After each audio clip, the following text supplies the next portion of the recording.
Sebelumnya, saya ucapkan terima kasih kepada Bapak dan Ibu Guru juga Bapak Kepala Sekolah yang mau meluangkan waktunya.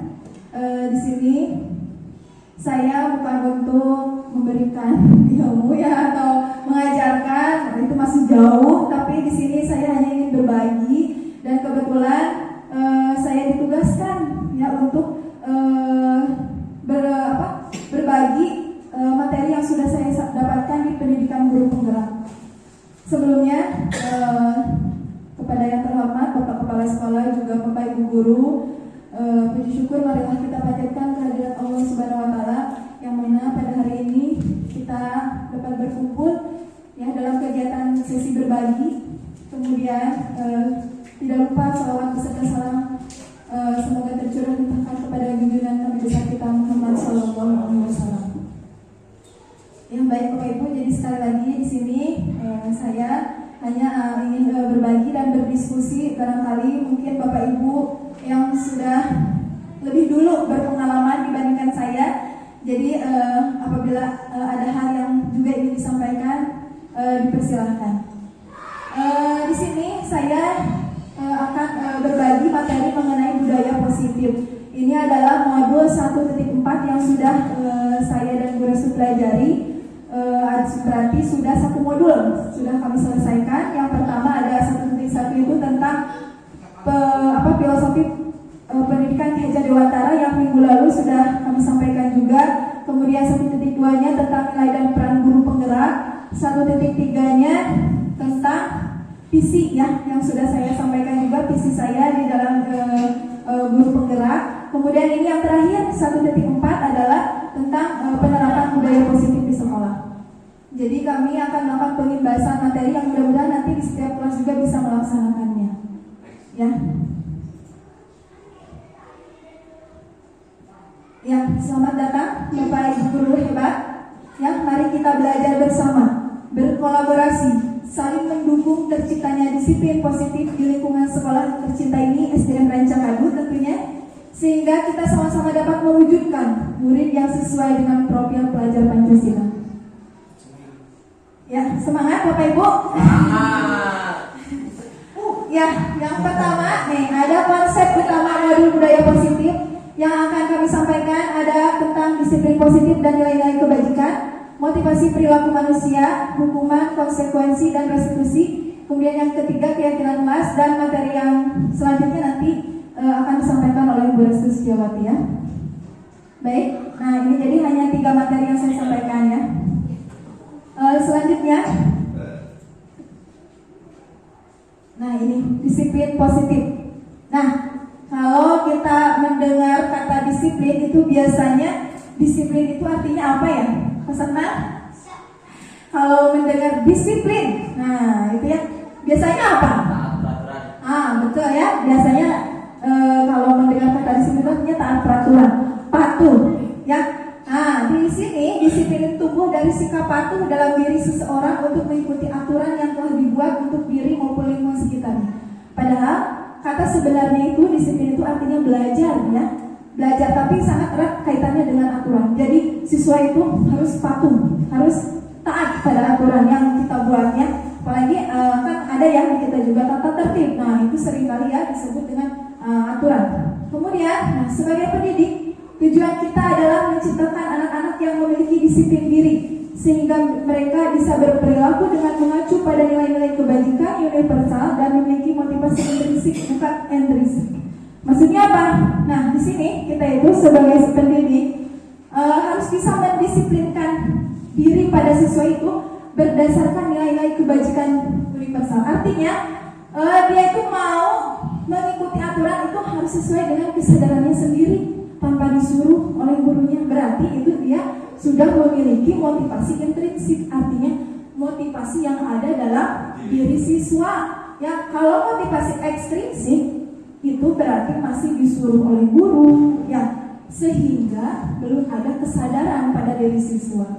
Nah, yang dimaksud dengan disiplin diri tentu saja berupa disiplin positif, yang merupakan salah satu cara penerapan disiplin yang bertujuan untuk menumbuhkan kesadaran serta memberdayakan anak untuk melakukan sesuatu tanpa sogokan, ancaman maupun hukuman. Nah, disiplin ini, disiplin positif itu adalah disiplin yang muncul pada diri siswa atas kesadarannya sendiri tanpa ada sogokan, ancaman. Misalnya, ayo, menurut ibu dihukum. Nah, berarti itu anak belum memiliki disiplin positif, masih motivasi ekstrinsik karena takut ada ancaman. Sehingga siswa misalnya, kalau di kita buang sampah pada tempatnya, tetapi dalam hatinya itu karena ada ketakutan, karena takut diancam oleh gurunya. Nah, itu motivasi ekstrinsik. Jadi kalau siswa yang masih memiliki ekstrinsik itu belum memiliki disiplin positif. Kemudian berupa hukuman juga sama.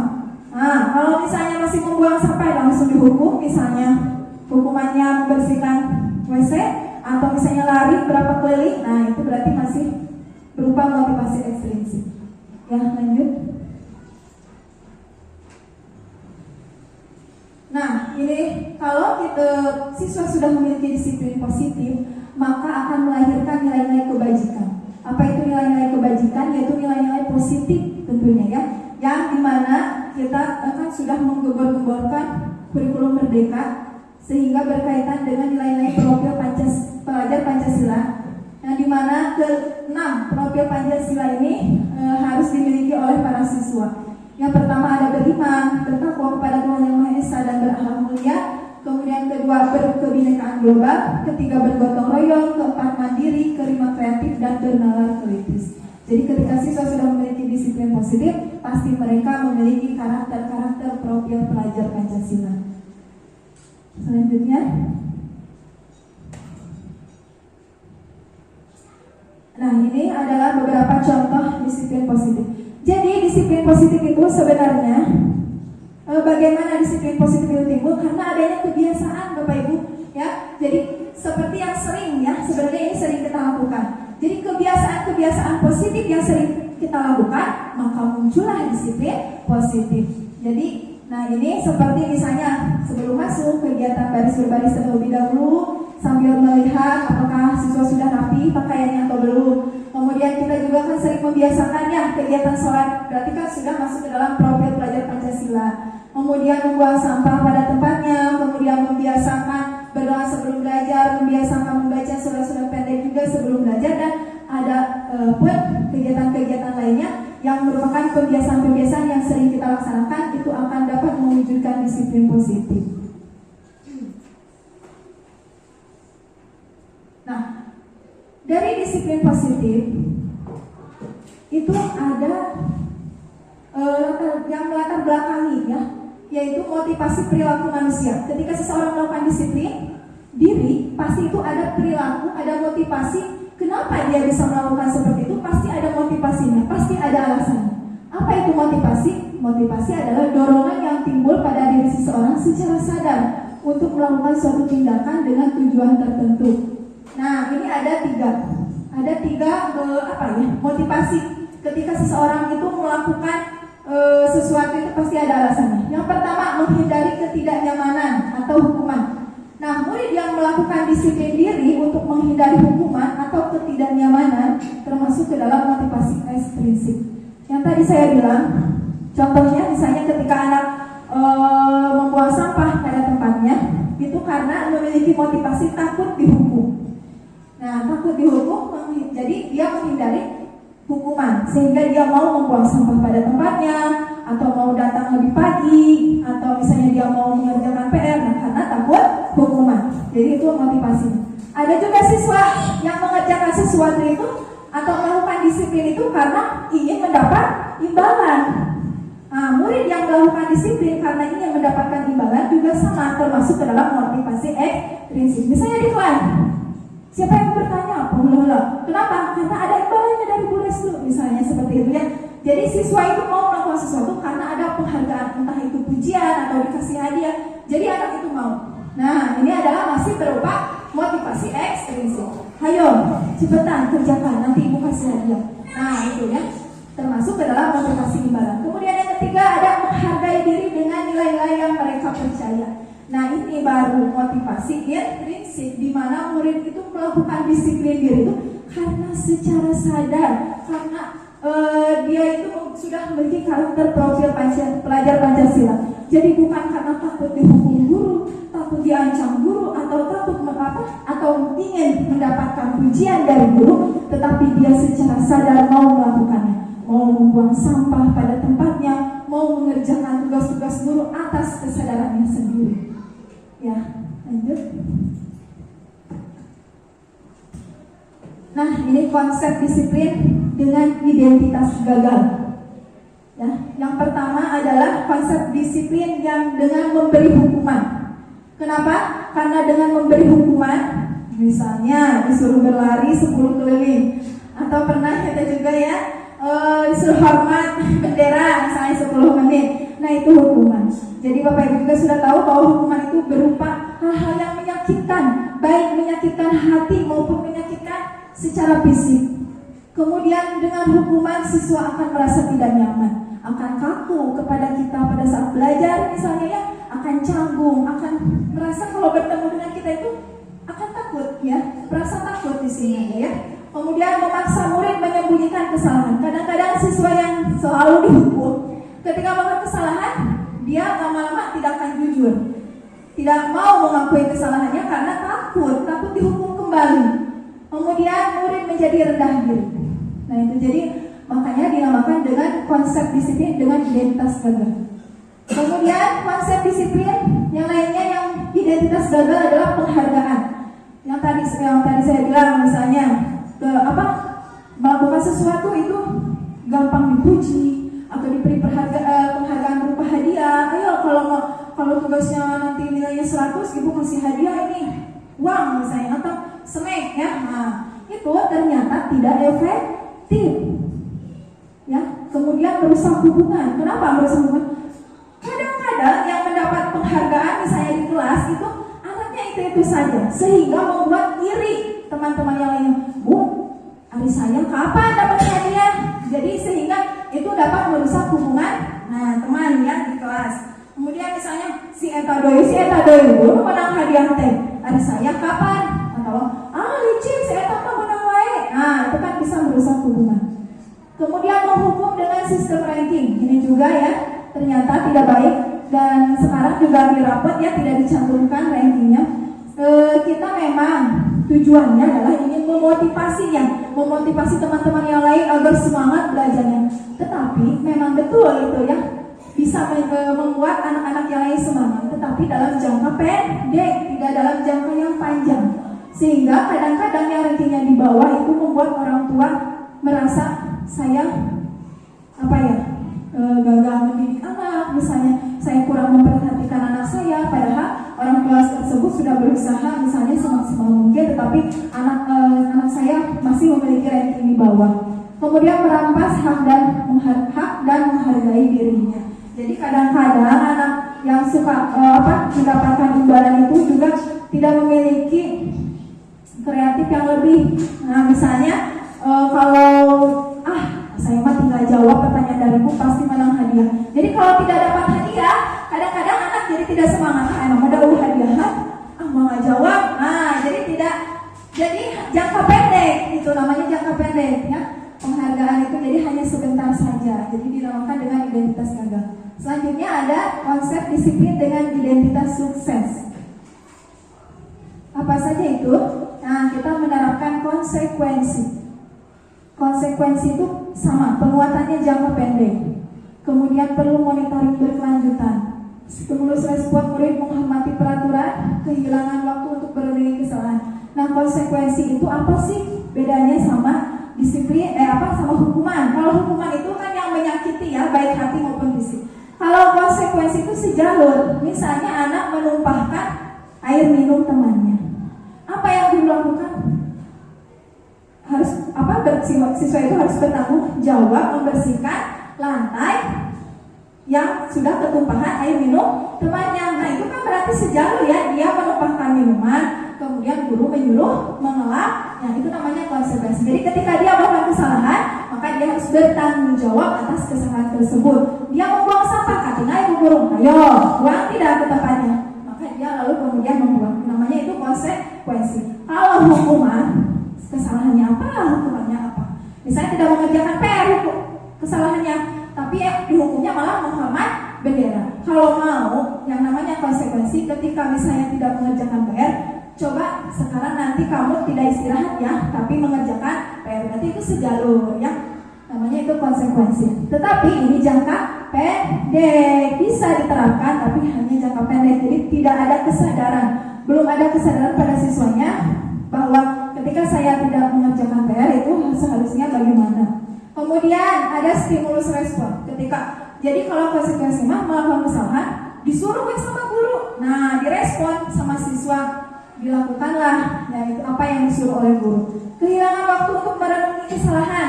Misalnya tadi yang menumpahkan air minum, tidak diberi waktu, apa salah saya? Mungkin orang yang menumpahkan itu ingin meminta maaf dulu kepada temannya karena minumannya sudah tumpah oleh saya, tapi guru tidak memberi kesempatan itu, malah disuruh langsung itu basah lantainya gara-gara kamu misalnya yang sudah menumpahkan. Sedangkan teman, bagaimana itu teman yang minumannya jatuhnya tidak direspon. Nah itu jadi siswa itu tidak diberi waktu untuk mengakui dulu kesalahannya. Nah ini Bapak Ibu yang saya pelajari di modul titik 14, mungkin ada di sini guru-guru yang sudah mendengar. Kalau saya baru ya mendengar ini di pendidikan guru penggerak mengenai restitusi. Nah ternyata penerapan disiplin itu seharusnya di sekolah itu kita menerapkan secara restitusi, dan ini adalah identitas sukses ya, ini harusnya sukses. Tidak apa-apa. Nah bagaimana kalau sistem restitusi? Murid bertanggung jawab untuk perilakunya. Jadi sistem restitusi itu siswa tidak diberi hukuman, tidak diberi konsekuensi, guru hanya melakukan pertanyaan agar siswa itu sadar akan apa yang dilakukannya. Nah, murid bertanya, ketika tadi air yang menumpahkan atau ini misalnya tidak mengerjakan PR, ditanya, kenapa kamu tidak mengerjakan PR? Kadang-kadang kan langsung guru marah ya kalau anak-anak tidak mengerjakan PR, tidak mendengarkan dulu apa alasannya ya. Ada kadang-kadang juga ditanya alasannya ya. Misalnya kenapa kamu tidak melakukan, tapi kadang-kadang guru tidak mau tahu juga ya alasannya. Nah, misalnya karena kelelahan atau misalnya lupa, itu kan yang sering ya dijawab oleh murid, lupa. Kemudian fokus pada pemecahan masalah jangka panjang. Setelah ditanya alasan, menurut kamu, tanya kepada anaknya, menurut kamu, nah, kan ini pemecahan masalah, biarkan anak yang memecahkan masalahnya. Kita hanya bertanya saja. Kalau kamu kelelahan, nah coba ditanya kegiatannya apa saja sepulang sekolah. Oh misalnya sekolah agama, ngaji. Nah coba ada waktu tidak, kira-kira sedikit saja 10 menit, 20 menit kamu bisa tidak menyisihkan waktumu mengerjakan PR. Nah tanya kira-kira jam berapa ya kamu bisa mengerjakan PR. Pasti dia mikirkan, oh ini bu sebelum tidur misalnya, atau sepulang ngaji. Oh bisa ya kamu ya sepulang ngaji. Bisa bu, ya sudah kalau begitu. Nah, kamu kerjakan. Jadi ada komitmen. Tanya kapan kamu bisa mengerjakan PR. Kemudian murid menghormati dirinya dan orang lain. Artinya dia menghormati dirinya, menghargai waktu, bisa membagi waktu. Nah, ketika dia ditanya tadi kapan dia bisa mengerjakan PR. Kemudian teori kontrol. Artinya dia siswa ternyata hanya diri kita sendiri yang bisa memutuskan apakah kita bisa melakukan hal tersebut atau tidak. Kemudian murid menjadi bersemangat memperbaiki kesalahan. Jadi restitusi itu adalah guru itu hanya melakukan pertanyaan, biarkan siswa yang menjawab. Ya dari mulai menanyakan alasan, kemudian menurut kamu mengerjakan PR itu, misalnya tidak mengerjakan PR itu melanggar keyakinan kelas kita tidak, makanya nanti Nah, ada ya tentang keyakinan kelas. Jadi di kelas itu harus mempunyai keyakinan kelas dulu, kesepakatan dengan siswa. Di kelas kita mau apa? Jadi ketika melakukan restitusi itu kita sudah membuat keyakinan kelas. Melanggar keyakinan kelas kita tidak melanggar, keyakinan kelas mana yang melanggar? Saya tidak mengerjakan PR. Nah, kalau tidak mengerjakan PR itu perbuatan baik atau tidak ya? Tidak, Bu. Nah, siswa itu kan akan menjawab seperti itu. Ya, lanjut. Satu lagi ya. Nah, ini pendekatan restitusi ya, yaitu menciptakan kondisi murid untuk memperbaiki kesalahan. Jadi kalau disiplin secara restitusi itu adalah menciptakan kondisi murid untuk memperbaiki kesalahan mereka sehingga mereka itu tidak mengulangi kembali. Lanjut. Ciri-ciri restitusi bukan menebus kesalahan, tapi dia mau belajar dari kesalahan. Kemudian mau memperbaiki hubungan. Kemudian tawaran bukan paksaan. Kayak tadi hubungan kan berupa paksaan ya, kamu harus gini. Kalau itu tawaran. Kalau tawaran itu kira-kira kamu mau mengerjakan PR tidak besok jam berapa? Nah, itu namanya tawaran. Kemudian mencari kebutuhan dasar yang mendasari tindakan. Ditanya setiap siswa, setiap manusia itu mempunyai kebutuhan. Nanti akan dijelaskan. Kenapa siswa itu tidak bisa mengerjakan PR? Pasti ada kebutuhan yang belum terpenuhi. Atau tadi yang menumpahkan minuman. Kenapa bisa tumpah air? Oh, anaknya lagi berlari-lari. Oh, berarti dia ingin memenuhi kebutuhan kesenangan. Ya, sehingga dia lagi senang berlari-lari sehingga tidak sengaja menumpahkan air minum. Kemudian fokus pada karakter, bukan tindakan. Menguatkan dan fokus pada solusi tadi ya. Jadi ditanya solusinya apa ya, biar kamu bisa mengerjakan PR dan berapa ya, itu namanya solusi. Lanjut. Dia harus selesai. Oh, maaf. Satu lagi ini tentang perbedaan. Nah, misalnya nih siswa tidak mengerjakan PR. Kalau gurunya menghukum, guru menghukum siswa menghormat bendera selama 20 menit, kan tidak nyambung ya, Bapak Ibu. Tugasnya siswa mengerjakan PR, tapi tidak dikerjakan, tapi dihukumnya menghormat. Kemudian guru marah dan menjadi takut. Nah, ini adalah ciri-ciri guru penghukum. Kemudian ada konsekuensi. Nah, kalau tidak mengerjakan PR ada konsekuensi. Ini sejalur. Mengerjakan PR-nya pada jam istirahat. Jadi anak tidak istirahat, disuruh mengerjakan dulu. Guru tegas dan akhirnya siswa mau menghormati peraturan. Kemudian nih yang terakhir restitusi. Ini yang paling bagus, yaitu ketika siswa tidak mengerjakan PR itu guru menanyakan keyakinan kelas dan membantu siswa menyelesaikan masalahnya seperti yang tadi diceritakan. Kemudian guru menjadi terbuka dan siswa menghormati dirinya dan menghormati gurunya.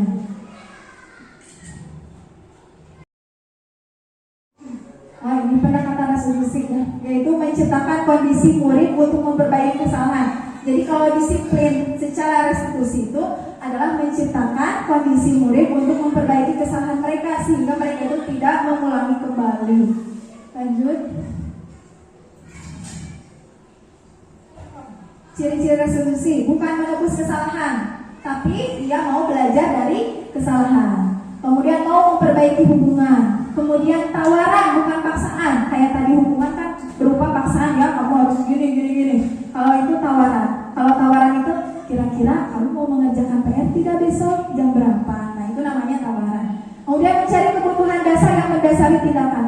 Ditanya setiap siswa, setiap manusia itu mempunyai kebutuhan. Nanti akan dijelaskan. Kenapa siswa itu tidak bisa mengerjakan PR? Pasti ada kebutuhan yang belum terpenuhi.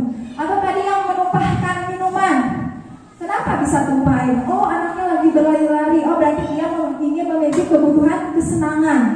Ya, sehingga dia lagi senang berlari-lari sehingga tidak sengaja menumpahkan air minum. Kemudian fokus pada karakter, bukan tindakan. Menguatkan dan fokus pada solusi tadi ya. Jadi ditanya solusinya apa ya, biar kamu bisa mengerjakan PR dan berapa ya, itu namanya solusi. Lanjut. Dia harus selesai. Oh, maaf. Satu lagi ini tentang perbedaan. Nah, misalnya nih siswa tidak mengerjakan PR. Kalau gurunya menghukum, guru menghukum siswa menghormat bendera selama 20 menit, kan tidak nyambung ya, Bapak Ibu. Tugasnya siswa mengerjakan PR, tapi tidak dikerjakan, tapi dihukumnya menghormat. Kemudian guru marah dan menjadi takut. Nah, ini adalah ciri-ciri guru penghukum. Kemudian ada konsekuensi. Nah, kalau tidak mengerjakan PR ada konsekuensi. Ini sejalur. Mengerjakan PR-nya pada jam istirahat. Jadi anak tidak istirahat, disuruh mengerjakan dulu. Guru tegas dan akhirnya siswa mau menghormati peraturan. Kemudian nih yang terakhir restitusi. Ini yang paling bagus, yaitu ketika siswa tidak mengerjakan PR itu, guru menanyakan keyakinan kelas dan membantu siswa menyelesaikan masalahnya seperti yang tadi diceritakan. Kemudian guru menjadi terbuka dan siswa menghormati dirinya dan menghormati gurunya.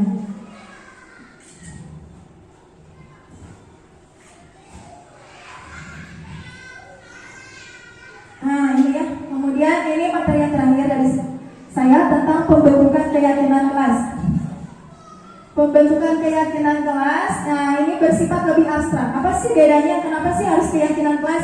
Karena keyakinan kelas itu berarti yang bersumber dari siswa.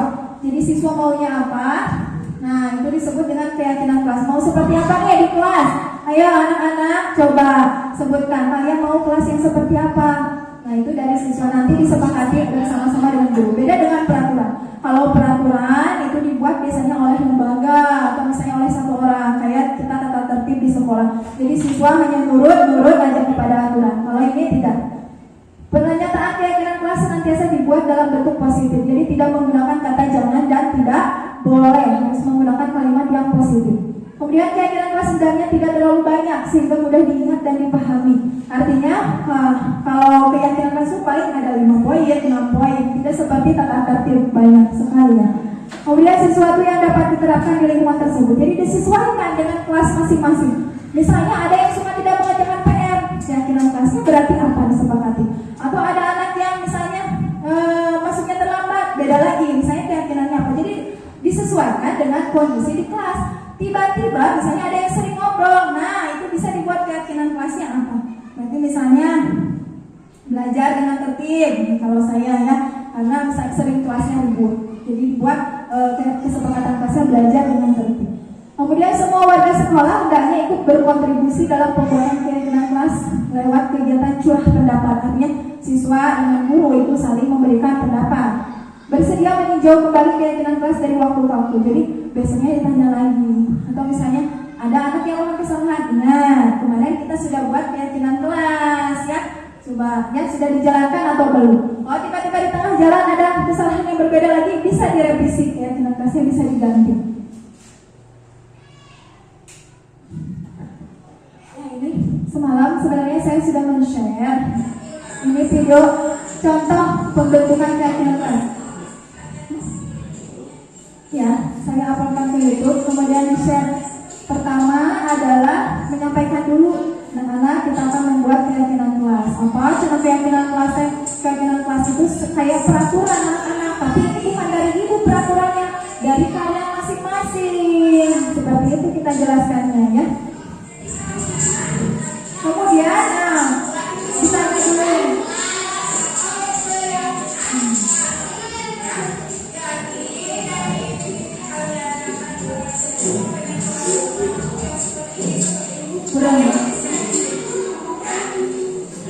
Ya, menuliskan impian. Jadi bahasanya yang mudah dipahami, impian aja. Kalian punya impian apa di kelas? Ayo kita tulis sama-sama yuk, misalnya ya. Kemudian ditempel biar bisa dilihat oleh teman-teman yang lain.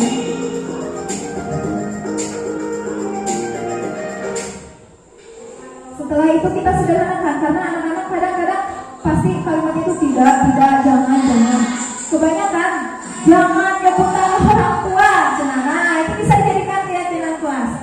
Jangan gitu, karena banyak yang sama. Maka saya menyimpulkan dari 29 anak itu menjadi beberapa poin saja dengan menggunakan kalimat yang positif, seperti datang tepat waktu, kemudian saling menghormati temannya karena sok sebutan. Jadi diganti dengan kalimat saling menghormati orang lain. Nah ini termasuk adalah nilai-nilai kebajikan apa?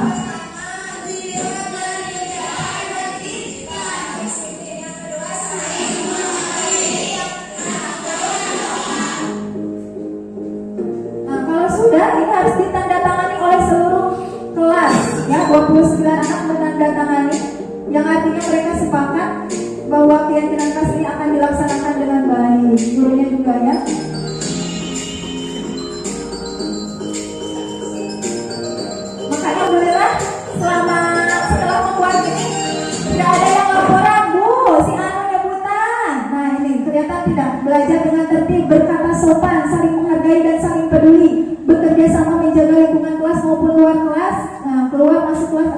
guru.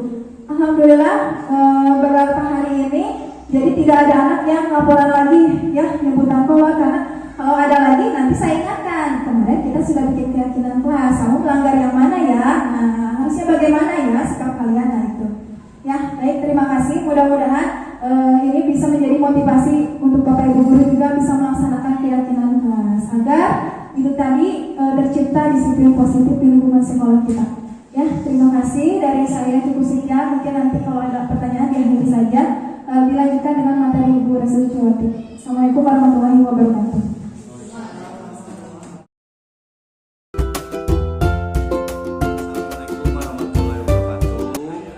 Saya Pak Rijal dari SD Rancakadu. Saya mengajar anak kelas 3. Dan alhamdulillah apa yang telah disampaikan sama Bu Restu tadi, Bu Restu Resnawati, tentang keyakinan di dalam kelas, disiplin ataupun apa tadi teh, restitusi ya.